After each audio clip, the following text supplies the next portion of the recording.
Let's take a look at the widget and UI scale system. Note that all widgets are placeholders to visualize the functionality. You can make any widget scalable by adding one blueprint to your widget tree. The scalability feature can even be added to a whole existing game, and that within minutes.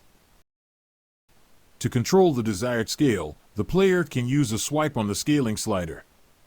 This slider can be integrated into any menu widget you see fit, like settings for example.